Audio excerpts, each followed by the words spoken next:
Let's get started. Good morning, everyone, and thank you for joining the call. Today, we are back with yet another episode or class of the Science of Mind Club. And this club is about generating the possibilities with the topic that we have chosen this time for the mini series called Neuro-Linguistic Programming, which we have been discussing is a science and an art. So, talking about possibilities, we start our session with some sort of a positive thoughts to orient our day, to orient our Sunday. I'll be sharing such thoughts. This is one of my favorites. Between every thought lie the possibility, the infinite possibility. So it is between the stimulus and the response or the thoughts that we have got a space. And in that space of our mind, of our unconscious mind, lies a lot of possibilities that we are trying to explore. And neuro-linguistic programming being one of the modalities of doing that. Okay. Moving on, this is one of my favorite objects, one of my favorite items. You might have recognized this. And in mindfulness, in psychology, as well as in neuro-linguistic programming, we say that we have to develop a sponge-like mind, absorb like a sponge. If you are absorbing like a sponge, then you are a learner, you are a person who is committed to learning, who's focused on learning, and who absorbs. You're somebody who's a learner for a lifetime. Okay, so absorb like a sponge, have that sponge mind. The next beautiful thing that we're going to talk about is this whole idea of context of experience. Many a times people think that the context is so important and they don't pay attention to the process of experience. So what do I mean by context of experience is not as important as process of experience? For any person, there can be a life-changing event, or there can be a struggle, or there can be a challenge. That is the context. But if that person is not able to put that context into the right process of experience, in the right way of reflecting upon it, resonating upon it, deriving meaning upon it, then that context is not important. Yeah, there are people who get caught up in a very challenging context, very problematic context, and they think of those challenges, those problems as an opportunity to learn and grow. For somebody, a life-changing, a life-shattering experience can be something that completely shatters the life. For the other person, it can be that, oh, I am building on my resilience. If this is not killing me, I am getting stronger. So that is why we are saying that the process of experience, how do we process this meaning, message, learning in our life with the modalities and skills like NLP is what we are going to discuss. Okay. Again, what is NLP? Many of you have asked that what is NLP? I sometimes get one-on-one calls, coaching calls. People ask this, and there are many definitions. But this is a definition. I think it was given by Robert Dilts, who was one of the founding persons in NLP. He said NLP is an art of changing others by changing yourself. If you want to change others, so let's say if somebody is in a relationship, or if somebody is working in a situation where he's kind of negotiating with a lot of people. Any kind of a relationship, any kind of a communication, negotiation, that only happens because there are two people or more people involved. Now, if there are different entities, different people who are involved in this, then you yourself are the biggest change maker in that particular communication. So sometimes we feel that, no, if something has to change in a relationship, the world has to change, or the other person has to change, or maybe it's the way how they think should change. But we forget that the other half of the equation, the 50% of the equation, is still with us. And people respond to you in a way that you make them respond to. So you are a very powerful influence in any kind of a relationship, negotiation, communication. NLP is understanding that the control lies with you, that you are at the cause side of the equation. NLP is the art of changing others, not by changing them, or it's not by changing something which is going wrong with them, but first of all, changing yourself, so that you can change your communication, you can change the way how you present yourself, And the moment you change the way how you think, how the way you communicate, others also start responding to that. And many a times people said that, oh, one of the founding modalities for NLP was also hypnosis. Yeah. But in reality, all hypnosis is self hypnosis. What do we mean by that? The patterns of our behaviors that guide us, that, sometimes are completely working like a autopilot for us in terms of our habits, in terms of our subconscious way of thinking, our unconscious way of responding. Those are the patterns which are wired in us. So if we have to change that programming, we have to be aware that this goes on every time. Even when you're listening to me, there is a programming which is going on. That, oh, this is a beautiful picture, oh, this is a picture of a lotus, oh, this is such flower. This is all part of our unconscious mind. And if we were to kind of master it, we have to understand that this goes on every time we are in this deep state of understanding, learning, relaxing. So sometimes we call it learning trances. So it is important that we, rather being a victim of this kind of a programming of mind, we become the drivers of such a programming. We install the programming or the habits or the operative practices that help us becoming successful in life. And with this premise is what we have chosen as the topic of this mini series as neuro-linguistic programming, which has been very, very successful since 1970s as a technology of modeling success. This club is about success. It is about connecting with successful people. It is about helping you become successful as leaders in your community, in your space, in your organizations, or in your relationships as leaders, as coaches, where you can help others. Every Sunday, we are connecting for 30 to 40 minutes. Agenda is very, very simple. We share with you some of the ideas, and for people who are able to join on the class, they get a benefit of asking a question. If you have not joined on the class, you can watch these recordings on YouTube. I'm pretty regular with posting them. And the idea is that we share the techniques of psychology, NLP, and mindfulness. Why these three techniques? Because in today's time, where the stress is high, where there is a lot of chaos, we need to have some sort of a direction in these sciences which help us to mind our mind. And that's the reason why we call this club the Science of Mind. So absolutely pro bono free initiatives will always be like that. This is in my mind a way of showing gratitude to all my teachers and mentors who have shared enough and many things with me. And I feel indebted to kind of share this with any of the learners who are joining. And that's right, it's absolutely a way of inspiring positivity in people. If you're curious, there is a book that I have put down. I'm happy to share a free copy of this book as a thank you note for anybody who is joining or listening. You can just drop me your email address. Every Sunday, we connect to create this community who learns, applies, and shares and transforms these principles. And feel free to share this knowledge. You can find more information on this Google site, which I have put together called The Science of Mind. And the only thing that we want you in return is stay curious, take care of yourself, take care of those around you with this knowledge. So, what is the topic of today? What is the most amazing topic of neuro-linguistic programming that I'm really excited to share with you today?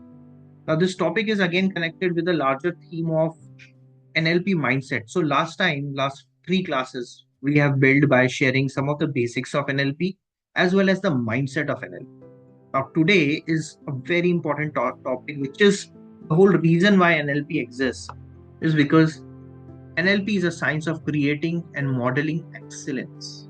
This is a change. It's not just any change, but the change in the direction which helps you get the result what you want. Yeah. So it's about creating excellence, and a very important concept for changing yourself, being excellent in the chosen field. Very important concept is modeling. So what is this modeling? Again, we started this class with sharing about Robert Dales. This concept is from Robert Dales, who was a genius in the field, and he worked with Bandler and Grinder, the founding fathers of neuro-linguistic programming. And what Robert Dales and all of these guys did was that they understood that for people who are really successful in their field, They are using a strategy. So what is a strategy? Strategy is a set of actions that give you a set of chosen outcome or results. So what they did was that they modeled that what is the strategy that these people are using. If we use the same strategy, same techniques, we will get the same results. And they start by just blindly copying the strategy. And what Tony Robbins and all these neuro-linguistic programming teachers, they say that fake it till you make it. So if there is a person who's very confident in speaking, in public speaking, and you want to kind of model that person, let's say if you want to model Tony Robbins or any such speaker, you start acting like it, you're behaving like it, you're talking like it. And maybe at first it doesn't look that natural, but when you do that, it becomes part and parcel of your way of thinking, right? It becomes like a habit for you. So what they said is fake it till you make it. I do not agree to this idea 100%. I think that it's a way of, again, like a lot of things exist in the realm of personality development, but then we are not talking about personality development. We are talking about character development. So what is the different thought process? So the kind of a shift that I want you guys to make is it's not fake it till you make it. I read somewhere it is something called as faith it till you make it. What do you mean by faith it till you make it, and how is it difference? Difference is that you have faith in some idea, some thought. You have faith in some of the belief that empowers you. And maybe for your faith that you have on that idea, you do not have a straightaway outcome in front of you, or straightaway kind of a result, but you keep faith on it. For example, there was this guy and he was like really, really old, and he had this faith in the idea that one day he can also hit gym and he can also make muscles. It's not that he was faking it, but it was that he had a complete faith and belief in that idea that he can be excellent, he can have that physique, that fitness, that health. And with that, he started going to the gym. Sooner or later, he observed that there were positive changes. So it's not that every time we start on something, start on a track, we will get the result from day one. Sometimes it is the faith that has to keep you going. So whatever you believe in, your central idea, your core idea of belief, that is the engine, that is kind of the combustion engine that kind of inspires you to model excellence. Otherwise, why will you be so curious to get up on a Sunday morning, listen to all this? Otherwise, why will you observe that who are the people who are successful and what is the strategy they are doing, and then you start implementing in your life? So this is the very first concept that I want to share with you, that model the positive behavior. Let's find some role models who can teach us certain strategies of becoming excellent in our chosen fields. And second is that we have faith in the belief that we can change, because every human being has got that excellence within them. One of the cornerstones or the presuppositions of NLP is that people are perfect. People can change. Human beings can create excellence. And just slightly touching on that spiritual topic, somebody said that we are not human beings having a spiritual experience, we are spiritual beings having human experience. Yeah. So that is the starting point. You model, and you model with faith. You find some role models who are there in your chosen field, and you break down the strategy. What is this breaking down of the strategy? Friends, NLP says that the strategy, or the way how a person thinks, is coded in the way of the experience, the way how those persons are processing information, looking at world, looking at various signals that come from the environment in form of visual, auditory, kinesthetic, olfactory and gustatory signals, the five senses with which a person is perceiving the world. So it is about understanding the strategy, and it is a deeper level exercise where we observe and observe the people who are good at the task. Let's say if you are a sports person, or let's say you're a golfer, and you want to model the strategy of the golf player who's really, really amazing in his field. So what do they start doing is they observe that what is it?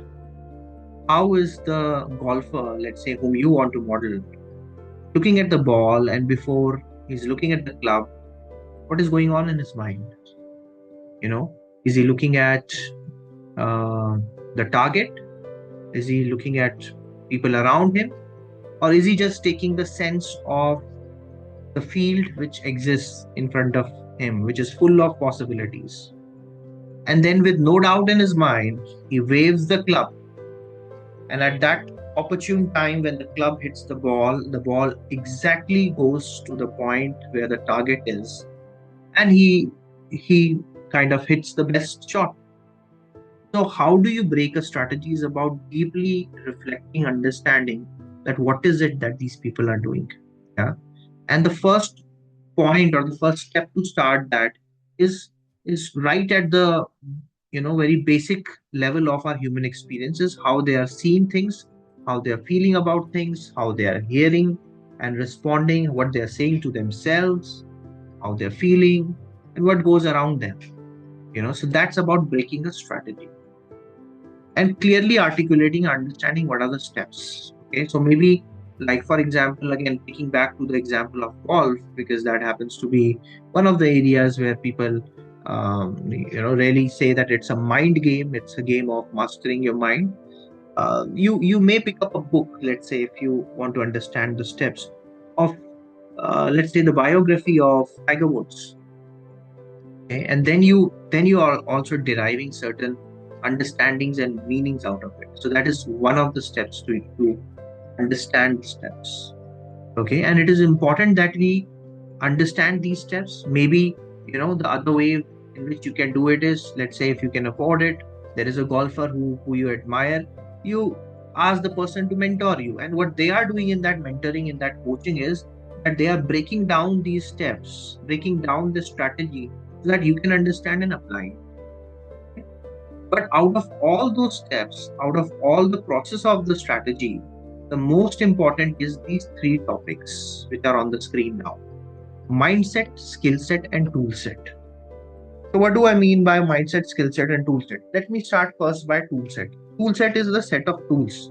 For example, I'm teaching you neuro-linguistic programming. So, I'll be telling you about certain tools which are there in NLP, like anchoring, like time machine, like parts therapy, like rewind technique. All of those techniques are the toolkit of the NLP. Before I teach you the toolset of the NLP, I have to start by skill set of the NLP. What do you mean by skill set? Skill set is the way in which you use these tools.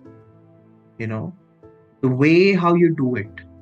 If instead of NLP we are learning how to bake a cake, toolset is about knowing that maybe you have to whip some cream out of uh, something, and you need some bowl, and you need a microwave, you need an oven. So those are the tools. But the way how you do it is the skill set. The way how you make that cake, so that's the skill set. But before the tool set and the skill set comes the mindset. And this is a game changer, friends. If you want to change yourself, if you want others to change, if you want to become a change champion, the first thing first, start with the mindset. That's the reason why in the NLP mini series, started with the mindset of NLP as the first thing first. If you haven't seen those videos, if you haven't attended those classes, it's a good point to go back and refresh your knowledge, because mindset comes first. So when you are modeling successful people in your chosen field, the three things that you will choose to model is their mindset, their skill set, their tool set. Okay. For example, I am further learning these topics, and I'm learning from a person who's an expert in one particular form of psychotherapy. So I'm a psychologist by qualification, and I'm still learning. I'm a lifelong student of this subject of psychology. Now, when I connected with this person, I understood that the mindset of this particular psychotherapist is far, far, far evolved in his field than the others. So that's the mindset that I'm learning from this guy. Second is, I'm also learning the skill set, the way how he's skillfully applying the knowledge. And finally, he's also teaching some of the high level, advanced level skills. So if you were to proceed in your chosen field of excellence, if you want to create that excellence, pick a field, pick who's the person who's really, really excellent in that field. If possible, you get that person to coach you, or mentor you if that is possible. You connect with that person, and in those conversations of coaching and mentoring, you try to understand what is their strategy of looking at things, what are the steps that they follow, can they break it down, have they written something which can be useful for you. And it comes to just three principles: understanding their mindset, understanding their skill set, and understanding the tool set that they have. And that's how you model excellence. While on this journey, you faith it till you. And a very important concept which I have taken from Buddhism, because this entire field of mindfulness is from Buddhism, is a great idea called head, heart, and hand. One of my coaches, and probably in the subsequent um, classes or podcast, we will be trying to get some question answers with some of my coaches who have inspired me. So his name is Manish.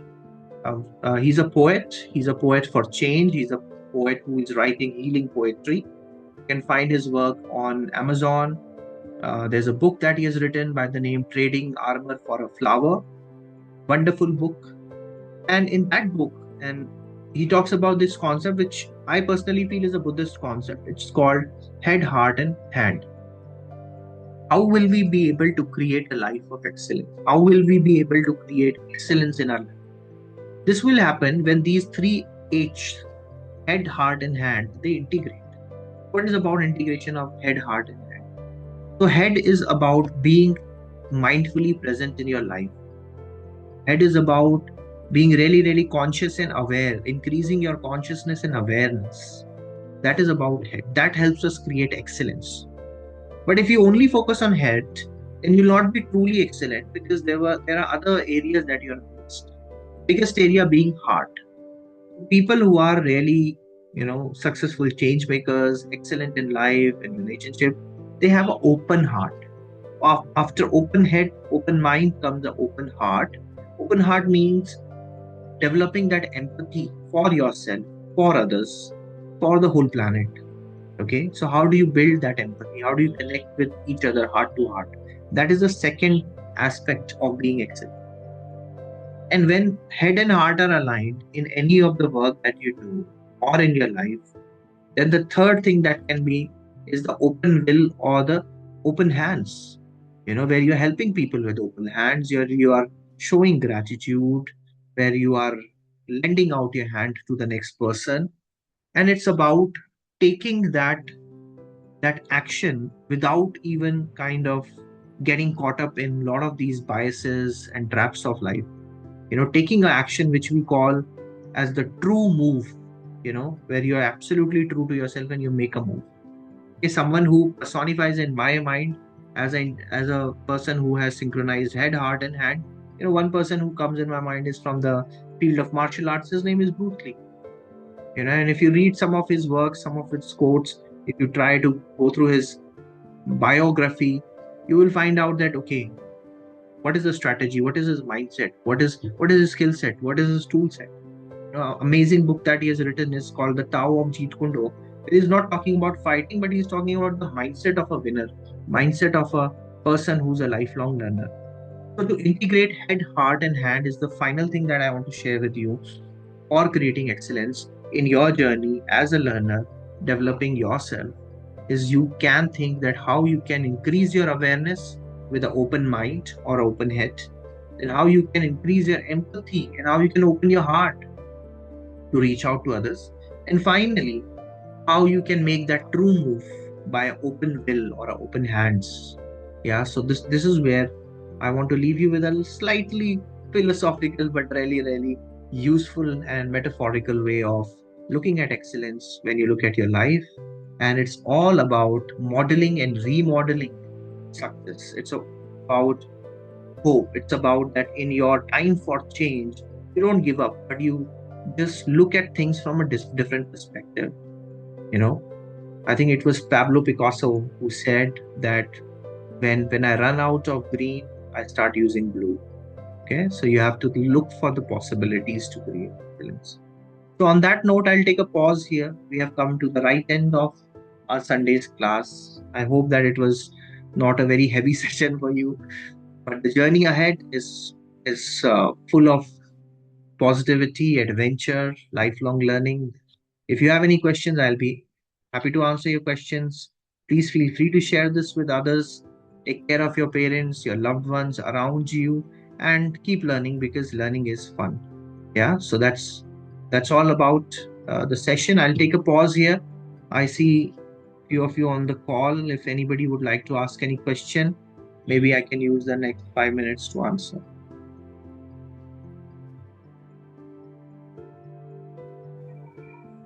How do I practice these strategies or the items that you showcased today? How do I practice in my mind? How do I apply these or any of one or more of these strategies for a particular area of my life or something that I want to change in my life? Thank you. Thank you, Kavita, for your question. Um, so yes, so just by listening to your question, what I can feel is that definitely now you are somebody who would like to put things into practice, and I think that's a very good thing because this is all just a information. If we are, it's like good information if we are not choosing to practice it. So that's a good first step that you have chosen for yourself. Now, what can be the ways to do it? Where the actual starting point that you are looking for. I would say that there are three things that you can do, Kavita. First is that you start by, before even you think that how will you do it, you start by, what Simon Sinek calls is starting with why. Then why do you want to do it? So maybe you pick up a diary or you pick up a space where you are sitting, then why do you want to, you know, go on this journey? If you want to go on this journey of learning about neuro-linguistic programming, mindfulness, psychology, there can be enough and many resources which are available. But why do you want to do it is more important because sometimes the how will not be clear. But if the why is clear, you will figure out a why. So maybe your reason can be okay. My reason is because at my work I want to be better at so and so, or in my life this is my goal and so and so. So when you articulate that why becomes very very clear. Now the second thing what you can do is that there are certain books which are a good starting point for neuro-linguistic programming, and I'll be sharing uh, a whole list of those books on the website and the blog and the WhatsApp channel. But just to give you one idea, the book that you can start with, which can be a very good introduction, and I'm not getting any kind of a royalty or any kind of a any uh, fee for endorsing those books, because that's out of my own curiosity that I have come across them. And I find that some books are very easy to understand, and some books are very very helpful in your journey. So this particular book, which I feel is a good introduction to NLP, is by Dr. Richard Bandler. And if you read this book, it's not a very costly book, it's just like 200 300 rupees. This book gives you a fair experience of an actual NLP workshop. The name of the book is The Ultimate Introduction to NLP: How to Build a Successful Life. Yeah. So I'll repeat the name of the book: The Ultimate Introduction to NLP: How to Build a Successful Life. This is by Richard Bandler. A very thin read. It is a very simple way to kind of get a initial orientation on this topic. And the third and the most important thing is that you continue growing yourself. And how do you continue to grow yourself in a chosen field of learning? That is by building a community. Yeah. So if I am going to a gym myself, one day I'll give up. But if I'm going with friends, that whole network of friends kind of support you. So there has to be a support system if you want to learn NLP. Maybe some sort of a study group, or maybe like this platform is also one of the ways where you will find we will be sharing a lot of these ideas with you. We'll be bringing in a lot of coaches. You can go through our earlier videos. There is a course that I have done, which is a good understanding of NLP. It's just 1.5 hour course on Udemy. I can share that link with you. And the book definitely is a great way of understanding the foundational principles and getting an experience of sitting in a NLP workshop with Dr. Richard Bandler. And last but not the least, I think the most important cornerstone is starting with your why. So, was I able to answer your question, Kavita, to a certain extent? I got the basics, like as a practical. See, it's like let me give you an example. So let's say I want to go for a fitness, right? I want to be fit. I want my body to be fit. So I what you explained, yeah, I can understand like the concept behind it, like where you're coming from, whatever you're explaining, why I need that. But in practical, if I want to go and apply it as an finally, I have to go and do the exercises, right? Absolutely. To from the fitness Absolutely. to make. So, what kind of, for example, let's say there is a silver method where you go and do the 3-2-1 method. Exactly. So something like that, like, is there any kind of exercises or like a meditation or something, like Yes. how Yes. I practice it in my daily life so that I grow that particular muscle? Exactly, exactly. No, you are at the right track, and I like your questions. In fact, these techniques and the tools we'll be sharing, in this mini course. The whole idea of putting this mini course together is to share some of the tools and techniques. We're just on the class 4. This is the fourth class of the series. The next 6 classes, what you're going to get, that what are some of the techniques or the method of doing it. But as I said, that it is before we cover the how, we have to cover the why. So in the 4 classes is where we are doing this. Yeah. But thank you for your question. Yeah. Okay, I did not know that. Thank you. Yeah. All right. So this is going to be a continuous sessions every Continuous. Sunday. Yes. Yes. Yes. So Yeah. how many sessions is there? 10 sessions I have planned. The first 4 covered around basics, and this one around the mindset. Next, we are going to learn the top 3 NLP skills and 2 effective NLP tools. In the next 5 sessions is what we are going to cover that, so that the larger objective is, let's say, if you are starting with some of the problems that you see around you, in you, then you can definitely heal yourself. Like, for example, we are also doing this pro bono or free coaching for people to use these techniques and tools that we are going to share in the upcoming classes. That how do you kind of remove pain, remove anxiety in somebody, or how do you help somebody to overcome fears and phobias, weight loss, all of this. So I feel that in my mind that these tools and techniques, they are a very good start of helping yourself and others. That is the reason why I have set up this kind of a platform where we can reach out and share whatever we have on this in this field.